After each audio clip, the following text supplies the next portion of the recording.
नमस्कार, मैं डॉक्टर श्वेता शुक्ला हूँ। मैं फ़ातिमा हॉस्पिटल गोरखपुर में ऑब्स्टेट्रिक्स एंड गायनेकोलॉजी विभाग की विभागाध्यक्ष हूँ। फ़ातिमा हॉस्पिटल गोरखपुर का पहला NABH एक्रेडिटेड हॉस्पिटल है, जो हमारे लिए बहुत गर्व की बात है। आज हम बात करेंगे एनीमिया इन प्रेगनेंसी के बारे में, यानी गर्भावस्था में एनीमिया के बारे में। WHO ये कहता है, WHO के जो आंकड़े हैं वो ये कहते हैं कि all over the world 40% ladies जो प्रेग्नेंट हैं वो एनीमिया से ग्रसित हैं। यानी पूरे विश्व में हर 100 में से 40 महिलाएं जो गर्भावस्था से गुजर रही हैं उनको एनीमिया है। अच्छा, इसके अलावा एनीमिया महिलाओं में मोर्टालिटी और मॉर्बिडिटी का एक प्रमुख कारण भी है। इंडियन हेल्थ फैमिली सर्वे के हिसाब से इंडिया में आधे से ज़्यादा बच्चे और आधे से ज़्यादा महिलाएं जो हैं वो एनीमिया से पीड़ित हैं। हमारे देश में डायरेक्टली या इनडायरेक्टली, यानी प्रत्यक्ष या अप्रत्यक्ष रूप से 20 से 40% डेथ्स जो हैं वो एनीमिया की वजह से होती हैं, जिनमें से गवर्नमेंट के आंकड़े ये कहते हैं कि 16% डेथ्स जो हैं वो डायरेक्टली एनीमिया की वजह से ही होती हैं। अब हम ये जानना चाहेंगे कि एनीमिया कहते किसे हैं। वर्ल्ड हेल्थ ऑर्गेनाइजेशन के हिसाब से अगर किसी महिला का गर्भावस्था में जो हीमोग्लोबिन है वो 11 ग्राम्स पर डेसीलीटर से कम है तो हम लोग उसको एनीमिया बोलते हैं। इसके साथ साथ Indian council of medical research ने एनीमिया को कुछ ग्रेड्स में क्लासिफाई किया है, जिससे हम ये जानते हैं कि एनीमिया किस कैटेगरी का है। ये 4 ग्रेड्स होती हैं। माइल्ड, यानी इसमें हीमोग्लोबिन जो है 10.9 से 10 तक होता है। इसके बाद मॉडरेट, यानी 7 से 9.9 ग्राम्स पर डेसीलीटर के बीच में होता है। इसके बाद होता है सीवियर। सीवियर कैटेगरी में वो पेशेंट आते हैं जिनका हीमोग्लोबिन 7 ग्राम्स पर डेसीलीटर से कम का होता है। इसके अलावा एक कैटेगरी और होती है जिसको हम लोग कहते हैं very severe. Very severe category में वो पेशेंट्स आते हैं जिनका हीमोग्लोबिन जो है वो 4 ग्राम्स पर डेसीलीटर से कम होता है। तो ये है ICMR की ग्रेड्स, यानी मरीज अगर हमारे पास पहले आती है तो हम उसका चेकअप करा के ये पता कर सकते हैं कि ये किस ग्रेड का एनीमिया है। ऐसा नहीं होता कि सारी ही प्रेग्नेंट लेडीज एनीमिया के लिए हाई रिस्क पे होती हैं। कुछ लेडीज ऐसी होती हैं जिनमें ये एनीमिया होने का चांस दूसरी लेडीज से ज़्यादा होता है। तो इनमें सबसे पहले होते हैं यंग एडोलेसेंट मदर्स, जो बच्चियां कम उम्र में माँ बन रही हैं और खुद अभी उनका विकास नहीं हो पाया है, वो एनीमिया होने का चांस उनको जनरल पॉपुलेशन से ज़्यादा होता है। दूसरे नंबर पे आती हैं ऐसी महिलाएं जिनके ज़्यादा बच्चे हैं। 2 या 3 बच्चे हो जाने के बाद उनके शरीर को पूरा समय नहीं मिल पाता पोषक तत्वों को पूरा करने के लिए, और उनको भी एनीमिया होने का चांस एक दूसरी महिला से ज़्यादा रहता है। तीसरे नंबर पर हम ये कह सकते हैं कि ऐसी महिलाएं जिनकी प्रेगनेंसीज जल्दी जल्दी हो रही हैं, 1 या 2 साल के अंतर पर ही जल्दी जल्दी बच्चे पैदा हो रहे हैं। फैमिली प्लानिंग, फैमिली स्पेसिंग नहीं करी है उन्होंने। उनकी बॉडी को इतना समय नहीं मिल पाता कि उनके शरीर में वापस पोषक तत्वों को हम लोग रिप्लेनिश कर सकें। तो ऐसी महिलाओं को भी साधारण पॉपुलेशन से ज़्यादा रिस्क रहेगा कि उनको खून की कमी हो जाए, उनको एनीमिया हो जाए।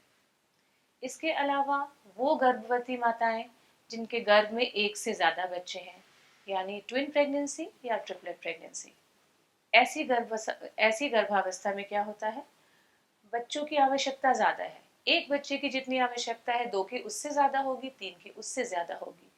लेकिन माँ को खाने के लिए प्रेगनेंसी में खाने की प्रॉब्लम होती है, नौजिया होता है, वॉमिटिंग होती है, तो माँ पूरा इंटेक भी कर नहीं पाती है। तो इस वजह से भी ऐसी प्रेगनेंसीज में एनीमिया होने का चांस एक सिंगलटन प्रेगनेंसी से ज़्यादा होता है। साथ के साथ जो लो सोशियो इकोनॉमिक स्टेटस है, गरीब तबके की महिलाएं हैं, जो कुपोषण का शिकार हैं, जिनको संपूर्ण रूप से पोषक तत्व मिल नहीं पाते, ऐसी महिलाओं में भी एनीमिया होने का चांस जो है बाकी लोगों से ज़्यादा रहेगा ही रहेगा। अब हम आते हैं कि एनीमिया के लक्षण क्या होते हैं। सामान्यतः माइल्ड से मॉडरेट एनीमिया जो होता है वो बिना किसी लक्षण के ही प्रेजेंट कर सकता है, और आप जब ब्लड टेस्ट कराते हैं तो आपको पता चलता है कि नहीं, इस माता को तो एनीमिया है। अदरवाइज इसके अलावा क्या होता है, जो लक्षण पेशेंट आपको बताएगी वो होगी कमजोरी, ईजी फैटिगेबिलिटी यानी उसकी सांस जल्दी फूल जा रही है, वो दूसरों से जल्दी थक जा रही है, उसकी त्वचा सफ़ेद या पीली दिखाई दे रही है, कभी कभी उसको घबराहट हो रही है। इसके अलावा पैरों में सूजन आना, लोअर एब्डोमिनल वॉल एडिमा यानी पेट के निचले हिस्से में सूजन आना, और सीवियर केसेस में बहुत सारे ऐसे लक्षण होते हैं जिनसे मरीज प्रेजेंट करती है, पर अमूमन यही छोटे मोटे लक्षण होते हैं जो पहले मरीज लेके एनीमिया की तरह से प्रेजेंट करती है। अब हम एनीमिया के कारणों के बारे में थोड़ा सा जान लेते हैं। सबसे पहला कॉज है न्यूट्रिशनल कॉजेस, यानी खाने में आयरन की कमी, खाने में फोलिक एसिड की कमी, खाने में विटामिन B12 की कमी, खाने में समुचित मात्रा में प्रोटीन की कमी। सबसे पहला तो ये हो सकता है कि खाने में ये सारे तत्व ही कम हो। दूसरा ये हो सकता है विटामिन B12 की कमी वेजिटेरियन लोगों को ज़्यादा होती है, क्योंकि विटामिन B12 जो होता है वो मिल्क, मीट, एग्स यानी नॉन वेजिटेरियन सोर्सेज में ही मिलता है।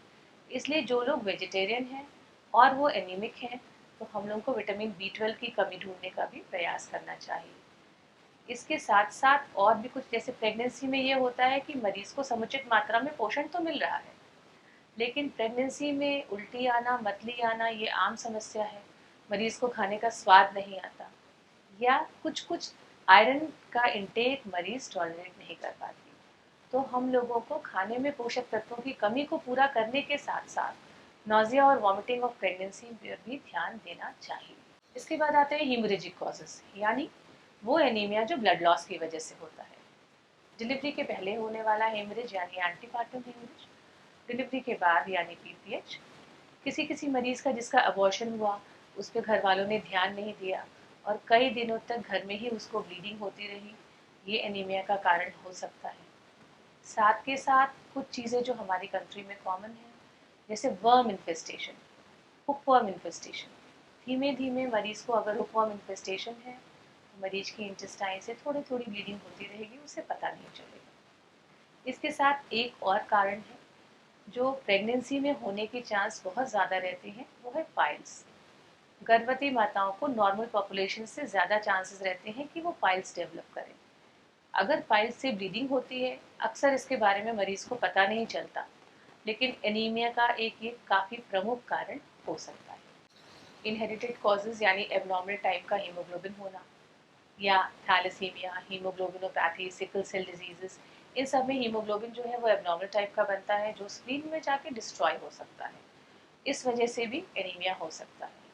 इसके अलावा वो मरीज़ जिनको कोई क्रॉनिक इन्फेक्शंस है, क्रॉनिक रीनल डिजीज़ है या हाइपोथायरॉयडिज्म है, इनमें भी एनीमिया होने का चांस नॉर्मल पॉपुलेशन से ज़्यादा ही बना रहेगा। कहते हैं कि prevention is better than cure. कोई बीमारी होना और फिर हम उसका इलाज करें, इससे अच्छा है कि हम समय रहते ही उसका बचाव कर लें।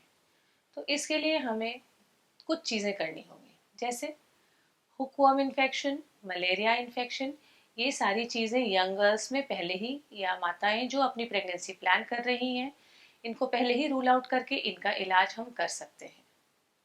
इसके अलावा हम यंग गर्ल्स की काउंसलिंग कर सकते हैं और उनको आयरन और फोलिक एसिड के सप्लीमेंट्स दे सकते हैं। इसके अलावा हम मरीजों की न्यूट्रिशनल काउंसलिंग भी कर सकते हैं, उन्हें ये बता सकते हैं कि कौन कौन से ऐसे खाने हैं जो वो ज़्यादा खाएं। बहुत साधारण एक चीज़ होती है जो हर घर में उपलब्ध होता है, जो होता है जैगरी यानी गुड़। गुड़ लोहे की कढ़ाई में बनता है, उसका आयरन कंटेंट बहुत ज़्यादा होता है, और वेजिटेरियन डाइट में हाई आयरन कंटेंट का एक फूड इंटेक बहुत अच्छा है कि अगर हम अपने खाने में चीनी को गुड़ से रिप्लेस करें, चीनी ना लें, गुड़ लें, तो गर्भवती माता के लिए एक एक्स्ट्रा आयरन का सोर्स हो जाता है। दूसरा ये है कि हरी पत्तेदार सब्जियां, सरसों का साग, मेथी का साग, पालक, ये सारे के सारे आयरन के बहुत अच्छे सोर्सेज हैं, तो इनका उपयोग जो है गर्भवती माताएं ज़्यादा करें तो अच्छा है। इसके साथ साथ कुछ ऐसी चीज़ें हैं जो हमारी बॉडी में आयरन को एब्जॉर्ब होने से रोकती हैं। तो जब हम खाना खाते हैं और वो चीज़ें लेते हैं तो हमारी बॉडी में आयरन अच्छे से नहीं जा पाता, जैसे कि टी और कॉफ़ी। तो जब भी हम आयरन सप्लीमेंट लें या आयरन रिच डाइट लें, तो हमें मरीज़ को ये बताना होगा कि आप इसको नींबू पानी के साथ लें, या मौसमी के साथ लें, या संतरे के साथ लें। इससे हमारी बॉडी में आयरन का एब्जॉर्प्शन बढ़ जाता है। इसलिए प्रेग्नेंट लेडीज़ को इन सारी चीज़ों पर ध्यान देना चाहिए और अपना रेगुलर चेकअप ज़रूर कराते रहना चाहिए, ताकि उनका एनीमिया अगर माइल्ड नहीं है, मॉडरेट है, किसी चीज़ की उनको ज़रूरत है, दवाइयों की ज़रूरत है या कुछ और ऑप्शंस जो ट्रीटमेंट ऑप्शंस होते हैं जैसे कि इंजेक्शंस द्वारा आयरन देना या ब्लड चढ़ाना या कुछ, तो उन्हें अस्पताल आना चाहिए।